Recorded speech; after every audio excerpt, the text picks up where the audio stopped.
here's my sound preferences. I like a variety of different tunings, but really what gets my juices flowing, starting from the lower octaves, is in the bass. I like my bass punchy, tight, fast with a kick. I like a little bit of energy down there, maybe a little bit of warmth, but not too much getting into bass bleeding. It's got to have enough weight to make male vocals, make piano, cello, percussions, have the right tonality. When it comes to my mids, I do like my mids and mid clarity, but I don't like too forward a mid, so that's the upper mids I'm talking about. So keep the pinna gain down a little bit and not make it too forward a presentation. And when it comes to the highs, I do like my sparkly highs. At my age, I'm probably losing a little bit of the high frequencies.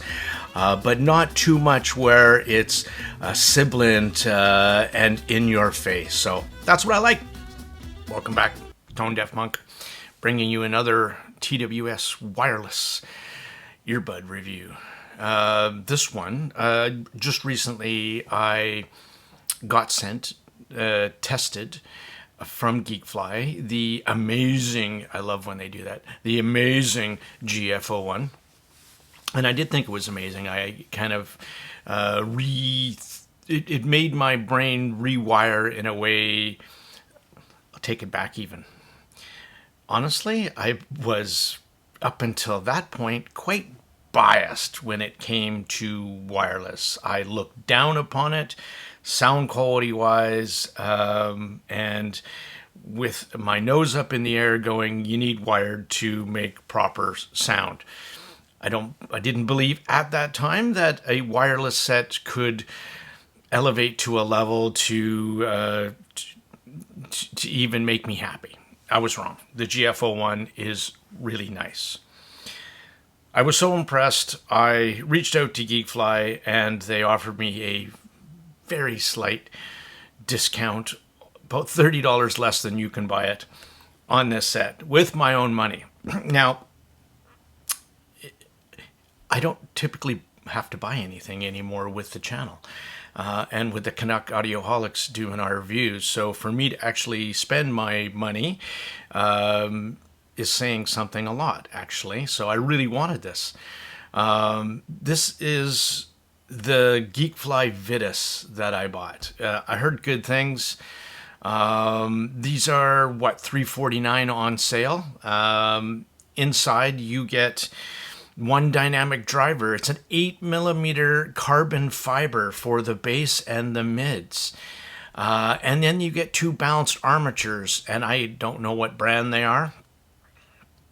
Couldn't find out. One 8mm, this is unique, planar driver, round planar. And then two piezoelectric ceramic bone conduction drivers for the ultra highs.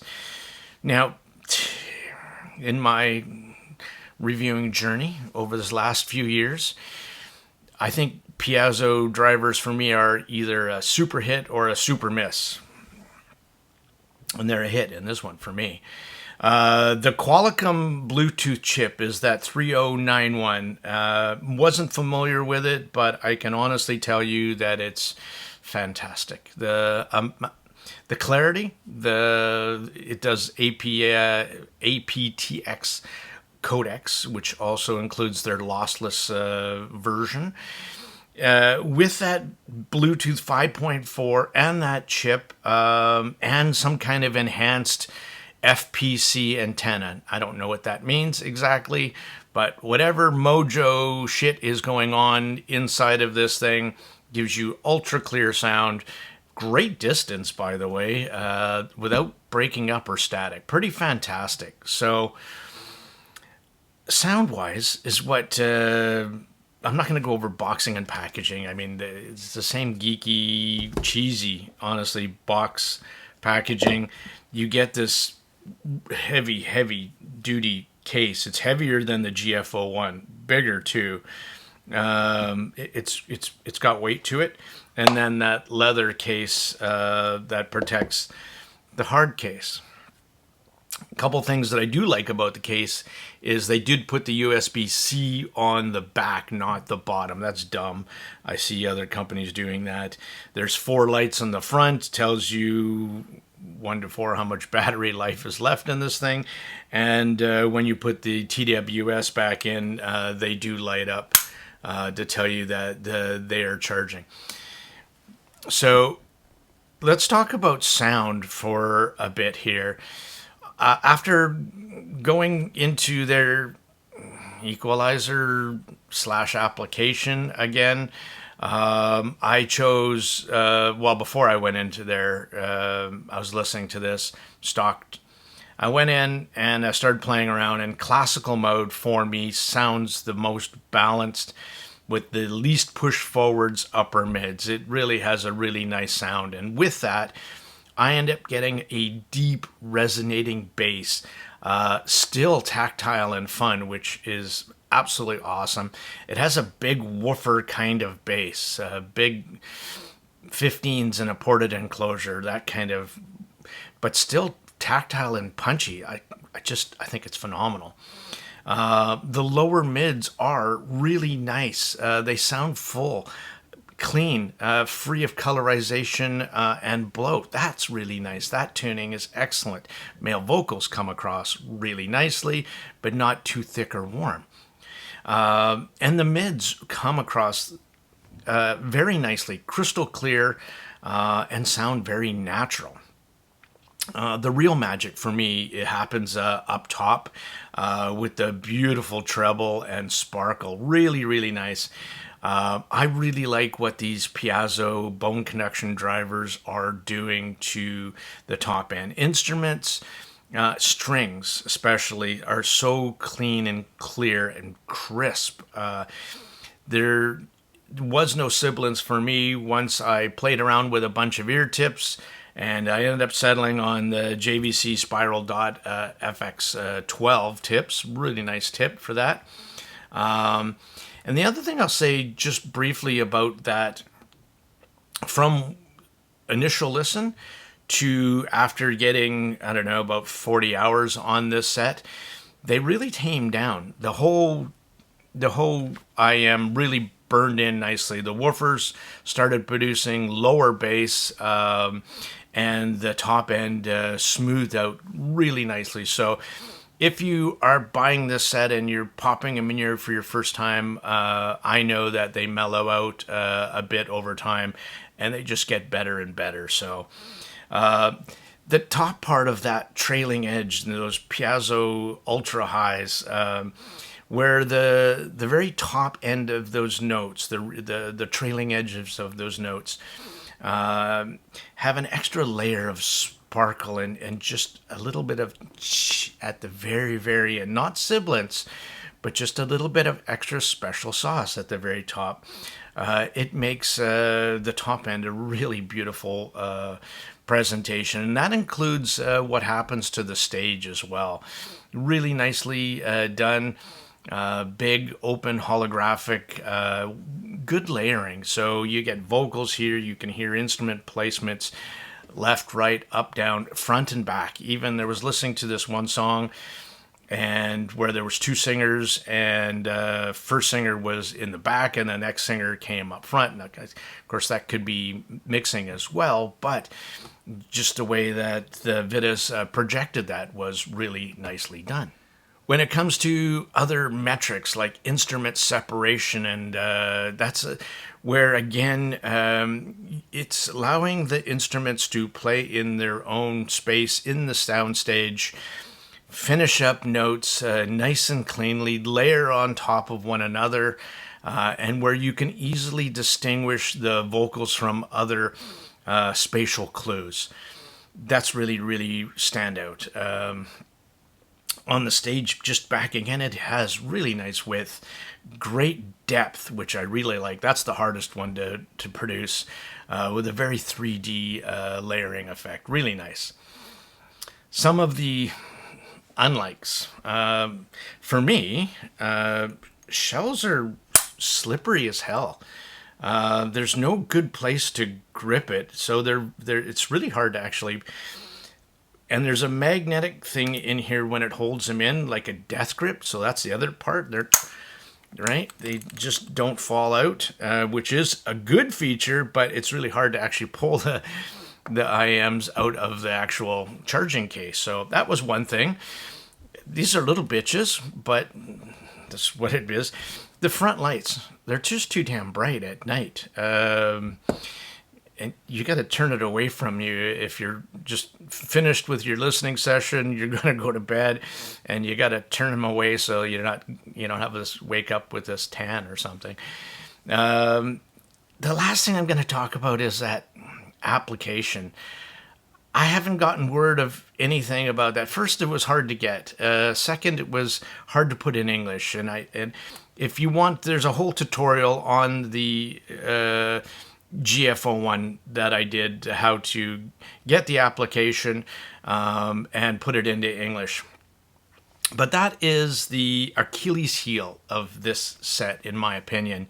What's holding it back from being a great set to an unstoppable set is that companion app. It just is behind the competition. You get a basic 5-band parametric EQ. You don't get PEQ. And it's just not user intuitive too much. It's at this point, it's, in my opinion, a shitty application, and it's really holding the set back. So with that being said, would that stop me from buying the set? Absolutely not. This is by far the best sounding TWS I've heard to date. And I wanted to compare to the amazing GFO1. Every time I say that, it sounds like... it just sounds funny. So the GFO1, the G Money, is warmer, has a more lush musical kind of quality. Notes are natural sounding, but softer. It's a more laid back kind of presentation. Whereas the Vitas bass is much deeper, more authoritative, hits harder, has again a big speaker kind of woofer sound. Bass has also better separation to the mid-range. There's no kind of warmth or bleeding down into the lower mids, where the GFO1 does sound warmer, especially down below. Over the and in the mids, that's where again the Vitas come through cleaner sounding in the mids, less colored.